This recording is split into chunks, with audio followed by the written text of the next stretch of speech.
We have, since a long time ago, stated that the African patriots, like we in the NRM, are neither pro-West nor pro-East. We are first and foremost pro-Africa. Because there is something called Africa. When I came in the government when we were still fighting, are you pro-East or pro-West? Idiot, I am pro-Africa.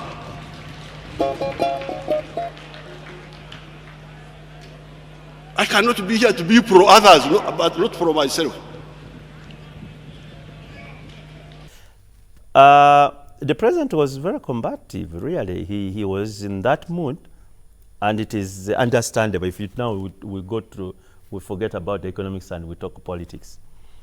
You know what the message to his brothers and sisters, heads of government and heads of state and government and other delegations, was if we don't unite, we would be in trouble. And he sends a message to the international community that actually even this Gaddafi thing, we could have handled it differently. You could hit us with missiles from all over the place, but it's possible you would not have won a man-to-man war and so on. Africa can defend itself against any and all aggressors if we coordinate. In 1963, our leaders met in Addis Ababa. Only 36 of them that time, and declared that the rest of Africa must be freed peacefully or Africa would use force. This was in 1963. That time, some of the actors thought, and they seem to think now, that this was just idle talk. Exactly 11 years later, in 1974, the African armies of Mozambique, Angola, and Guinea-Bissau, supported by the courageous Mwalimu Nyerere, Kenneth Kaunda, Sekou Toure, Boumediene, Nasser, and briefly Nkrumah, and the socialist countries had defeated the Portuguese African armies, totaling almost 200,000 soldiers. Put that message in context, because that international community seems to be uneasy with the president over what went on in this country during the elections. And the actions they have taken, I think he's reading further. And I don't know whether my colleagues had realized it. He's reading further than many of people. That look here, this sort of trend is really going a little bit far, and it's possible you could even have other repercussions.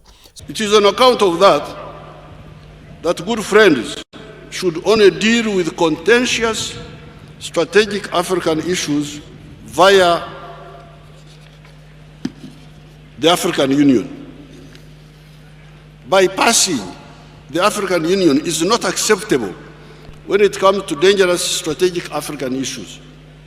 We have no interest in fighting anybody except poverty and underdevelopment in Africa, starting with Uganda. However, some actors are always in search of enemies. They are looking for enemies. You are not an enemy, they declare you an enemy. Okay, if you want to be an enemy, we can sort out issues. So he's rallying his colleagues, brother heads of state. So let us be ready for this. An attack on one is an attack on all of us. And I think that message, to them, it came out clearly. To whether his brothers also saw it that way, that's another question. We'll see whether they agreed with him.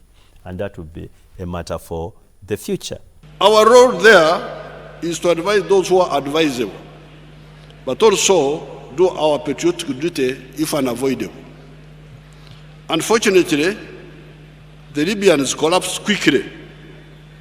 On account of that, much of Northwest Africa has been with security problems that were not there before.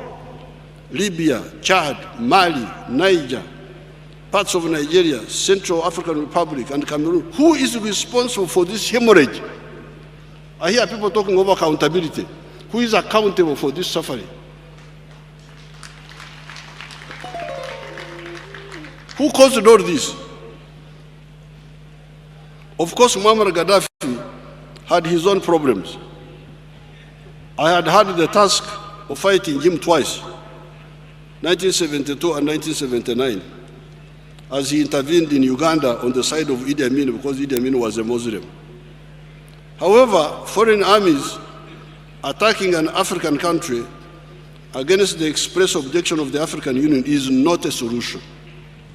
The huge concomitant suffering of the Africans in Libya and the surrounding countries has proven that if any proof was needed, Africa can defend itself against any and all aggressors if we coordinate.